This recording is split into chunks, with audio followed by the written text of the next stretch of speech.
খবর শুনছেন Bardhaman news TV YouTube channel থেকে। আজকের বিশেষ খবর হলো, দলের পর্যালোচনা বৈঠকে কেন চুপ দিলীপ ঘোষ, জবাবে বিস্ফোরক বিজেপি নেতা। বিদ্যুৎ বিভ্রাটের প্রতিবাদে বিক্ষোভ মালদাহে, পুলিশের গুলিতে জখম 2 সংঘর্ষে আহত আইসি সহ বহু। তৃণমূলের পুরপ্রধানের দাদাগিরি, সুরক্ষা কর্মীকে ধাক্কা মেরে ফেলে দিয়ে ঢুকলেন মন্দিরে। সাংগঠনিক পদে নেই বলে সাফ জানিয়ে দিলেন শুভেন্দু অধিকারী। তৃণমূলের নেতৃত্বে দাদাগিরি, জুনপুটে ক্ষেপণাস্ত্র উৎক্ষেপণের কাজ বন্ধ করল ডিআরডিও।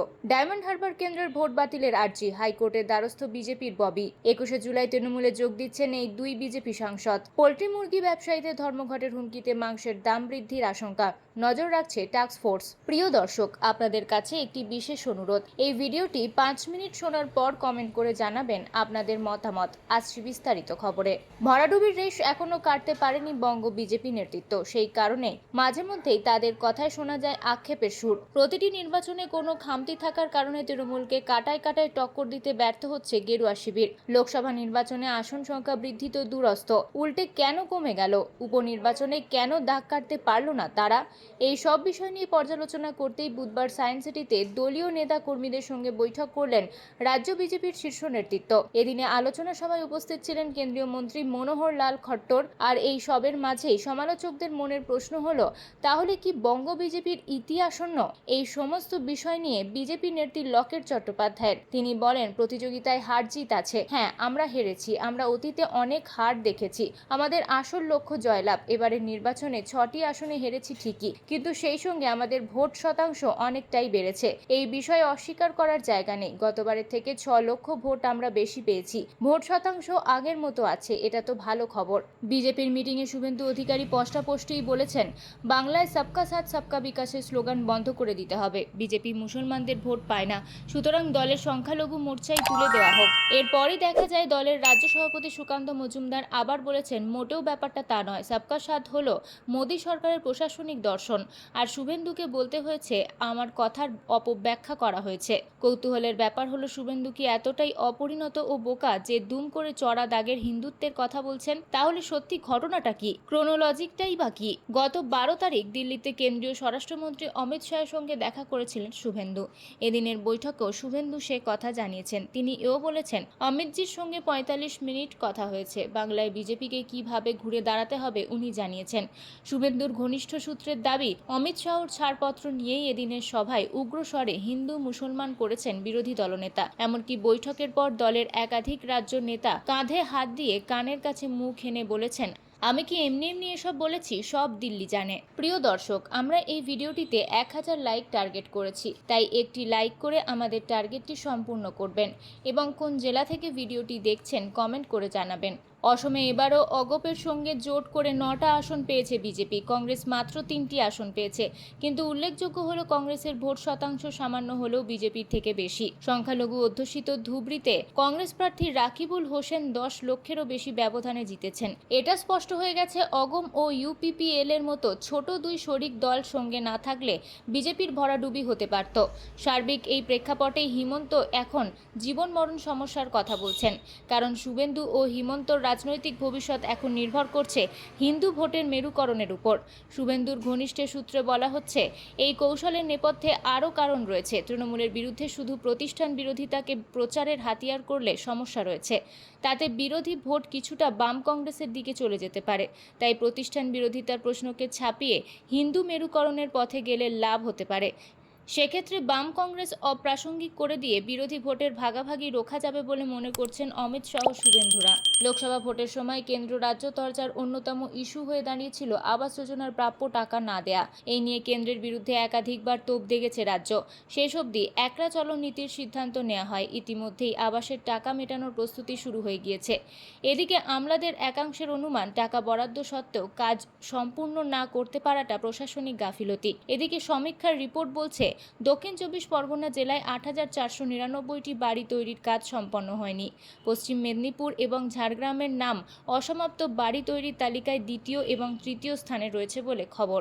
এই 2 জেলায় যথাক্রমে 5628টি এবং 5556টি বাড়ির কাজ অসমাপ্ত রয়েছে।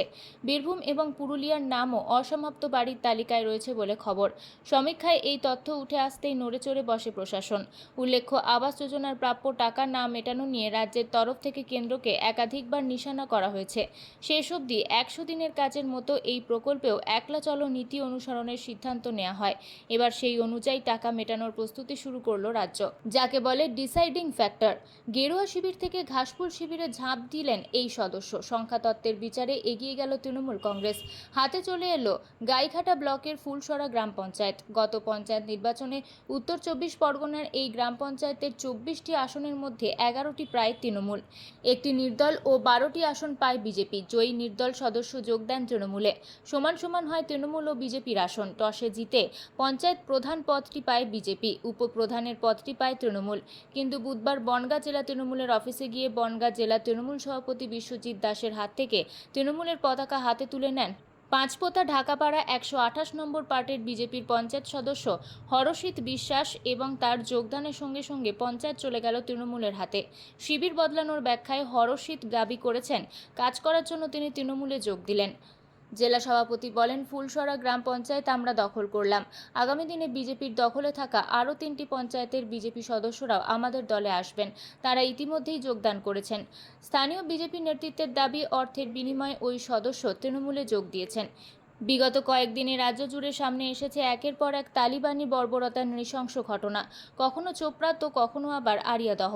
একের পর এক ঘটনায় আঙুল উঠেছে শাসক দলের ঘনিষ্ঠের দিকেই, যার জেরে প্রবল অস্বস্তির মুখে পড়তে হয়েছে তৃণমূলকে। তবে এত কিছুর পর রাজ্য জুড়ে সামগ্রিক চিত্র যে এতটুকু বদল হয়নি তার প্রমাণ মিলল হাওড়ায়। ডোমজুড়ে চুরির সন্দেহে এক পরিচারিকার পরিবারের লোকজনদের বেধড়ক মারধরের অভিযোগ উঠল এক ব্যবসায়ীর বিরুদ্ধে। অভিযোগ, মারধরের পর তাদের চুল কেটে নেওয়া হয়। এই ঘটনায় এখনো পর্যন্ত 3 জনের বিরুদ্ধে ব্যবস্থা নিয়েছে পুলিশ। অভিযোগ, মারধর করেই ক্ষান্ত হননি ওই ব্যবসায়ী ও তার দলবল। পরিচারিকার মাথার চুল পর্যন্ত কামিয়ে দেওয়া হয়। ভয়ঙ্কর ঘটনার ভিডিও ইতিমধ্যে সামনে এসেছে। পুলিশ সূত্রে জানা গিয়েছে, ওই ব্যবসায়ীর বাড়িতে পরিচারিকার কাজ করতেন এক তরুণী। দিন কয়েক আগে তার বিয়ে হয়। সে কাজ ছেড়ে চলে যায়। এরপরেই ব্যবসায়ীর তরফে 20 লক্ষ টাকা চুরির অভিযোগ আনা হয় পরিচারিকার বিরুদ্ধে। তা নিয়ে জিজ্ঞাসাবাদ করতে পরিচারিকার বাড়ির সদস্যদের ডেকে পাঠানো হয়। অভিযোগ, তাদের জিজ্ঞাসাবাদের নামে ডেকে একটি কারখানায় আটকে রেখে চলে বেধড়ক মারধর, পাশাপাশি কামিয়ে দেওয়া হয় মাথার চুল। ঘটনার আতঙ্কে এলাকা ছেড়ে চলে গিয়ে 10 কিলোমিটার দূরে এক আত্মীয়ের বাড়িতে থাকতে শুরু করেন তারা। পরে পুলিশ গিয়ে নির্যাতিতদের উদ্ধার করে। ঘটনার জেরে শতপ্রণোদিত মামলা রুজু করে পুলিশ। ঘটনায় এখনো পর্যন্ত আব্দুল হাসান লস্কর, ঈশা লস্কর এবং শ্যাম লস্কর নামের 3 জনকে ডোমজুর এলাকা থেকে গ্রেপ্তার করেছে পুলিশ। শুভেন্দু অধিকারীর বিরুদ্ধে 26টি মামলা দায়ের রয়েছে। সবকটি মামলার কেস ডায়েরি তলব করল কলকাতা হাইকোর্ট। পুলিশকে নির্দিষ্ট দিনের মধ্যে সব মামলার কেস ডায়েরি জমা দিতে হবে। কলকাতা হাইকোর্টে এই মামলার শুনানি ছিল। বিচারপতি জয় সেনগুপ্তর এজলাসে এই মামলার শুনানি হয়। বিচারপতি পুলিশকে এই নির্দেশ দিয়েছে। সময়সীমাও বেঁধে দেওয়া হয়েছে। তাহলে কি শুভেন্দু অধিকারীর বিরুদ্ধে থাকা মামলাগুলি নিয়ে স্থির সিদ্ধান্তে আসতে চাইছে আদালত? সেই প্রশ্ন উঠেছে রাজনৈতিক মহলে। রাজ্যের বিরোধী দলনেতা শুভেন্দু অধিকারী, তার বিরুদ্ধে 26টি মামলা দায়ের হয়েছে। কলকাতা হাইকোর্টে 2022 সালে দ্বারস্থ হয়েছিলেন শুভেন্দু। বিচারপতি রাজাশেখর মান্থার এজলাসে সেই মামলার শুনানি হয়। তিনি দলবদল করে তৃণমূল থেকে বিজেপিতে গিয়েছেন, সেই কারণে পুলিশের থেকে একাধিক মামলা দেয়া হচ্ছে। এই বক্তব্য আদালতে রেখেছিলেন শুভেন্দু অধিকারী। 2022 সালের ডিসেম্বর মাসে সেই মামলায় স্বস্তি পান শুভেন্দু। সবকটি মামলাতেই অন্তর্বর্তী স্থগিতাদেশ দেওয়া হয়। হাইকোর্টের অনুমতি ছাড়া আর কোনো নতুন অভিযোগ দায়ের হবে না। শুভেন্দু অধিকারীকে মামলায় জড়ানো যাবে না, এই কথা জানিয়ে দিয়েছিলেন বিচারক। পুলিশ তারপর থেকে আর কোনো মামলা বিরোধী দলনেতার বিরুদ্ধে করতে পারেনি। বৃহস্পতিবার সেই অন্তর্বর্তীকালীন নির্দেশ বহাল রেখেছেন বিচারপতি জয় সেনগুপ্ত। আগামী সময়েও সুরক্ষা কবচ থাকছে শুভেন্দু অধিকারীর সঙ্গে, কিন্তু আদালতের একটি পদক্ষেপ অত্যন্ত তাৎপর্যপূর্ণ। শুভেন্দু অধিকারীর বিরুদ্ধে সব মামলার কেস ডায়েরি তলব করেছেন বিচারপতি। 26টি মামলার কেস ডায়েরি আদালতে পুলিশকে জমা দিতে হবে। কিন্তু কেন এমন নির্দেশ দিল আদালত? তাহলে মামলাগুলি দেখে স্থির সিদ্ধান্তে আসতে চাইছে আদালত? অভিযোগের গুরুত্ব খতিয়ে দেখতে চাইছেন বিচারপতি? সেই প্রশ্ন উঠছে। আগামী 8ই আগস্ট ফের শুনানি। সেদিন আদালত সেই সব কেস ডায়েরি দেখবে। বিদ্যুৎ বিভ্রাটের অভিযোগে মালদাহের মানিকচকের 10টি জায়গায় চলছিল পথ অবরোধ। অভিযোগ, বিক্ষোভ হটাতে গেলে অবরোধকারীদের হামলার মুখে পড়ে পুলিশ, তাদের মারধর করা হয়। এই ঘটনায় আক্রান্ত হন মানিকচক থানার আইসি সহ বেশ কয়েকজন পুলিশ কর্মী। অভিযোগ, এরপরেই অবরোধকারীদের ছত্রভঙ্গ করতে গুলি চালায় পুলিশ। তাতে আহত হয়েছেন 2 জন। ওই 2 জনকে মালদা মেডিকেল কলেজ হাসপাতালে ভর্তি করা হয়। বর্তমানে সেখানেই তারা চিকিৎসাধীন। ঘটনাকে কেন্দ্র করে উত্তপ্ত এলাকা। এই ঘটনায় আটক করা হয়েছে 15 জনকে। বিবৃতি দিয়ে পুলিশ জানিয়েছে পরিস্থিতি এখন নিয়ন্ত্রণে, রাস্তা অবরোধ মুক্ত করা হয়েছে। এদিকে কী কারণে গুলি চালাতে হলো পুলিশকে তা জানতে চেয়ে রিপোর্ট তলব করেছে নবান্ন। বিজেপি রাজ্য সভাপতি সুকান্ত মজুমদারের কটাক্ষ, প্রশাসনের উপর থেকে মানুষের বিশ্বাস উঠে যাচ্ছে। রাজ্যের বিভিন্ন জায়গায় আক্রান্ত হচ্ছে পুলিশ। তৃণমূল জানিয়েছে অভিযুক্তদের বিরুদ্ধে বিভাগীয় তদন্ত হবে। মানিকচকে তৃণমূল বিধায়ক সাবিত্রী মিত্র এই প্রসঙ্গে বলেন, গত কয়েকদিন ধরে মানিকচক এলাকার বেশ কিছু এলাকায় রাতে বিদ্যুৎ না থাকায় সমস্যা হচ্ছিল।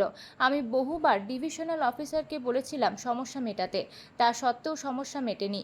নূরপুর, শেখুপুরা, চণ্ডীপুরে বিদ্যুৎ না থাকার কারণে অবরোধ হয়েছিল। আমি অবরোধকারীদের অনুরোধ করায় তারা অবরোধ তুলে নিয়েছিলেন, কিন্তু এনায়েতপুরের মানুষজন অবরোধে অনড় ছিলেন। যে ঘটনা ঘটেছে তা কাম্য নয়। আমরা পরিস্থিতি নিয়ন্ত্রণে আনার চেষ্টা করছি। এই নিয়ে রাজ্যের বিরোধী দলগুলি আঙুল তুলেছে সরকারের দিকে। কেন্দ্রীয় মন্ত্রী তথা রাজ্যের বিজেপি সভাপতি সুকান্ত জানিয়েছেন, রাজ্যে পুলিশ প্রশাসনের উপর থেকে বিশ্বাস উঠে গিয়েছে সাধারণ মানুষের, সেই কারণে পুলিশের ওপর হামলা হয়েছে।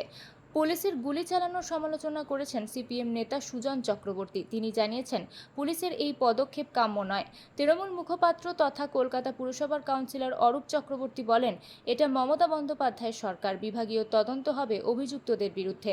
এতক্ষণ খবর শুনছিলেন বর্ধমান নিউজ টিভি চ্যানেল থেকে। খবর আজকের মতন এ পর্যন্তই। ধন্যবাদ।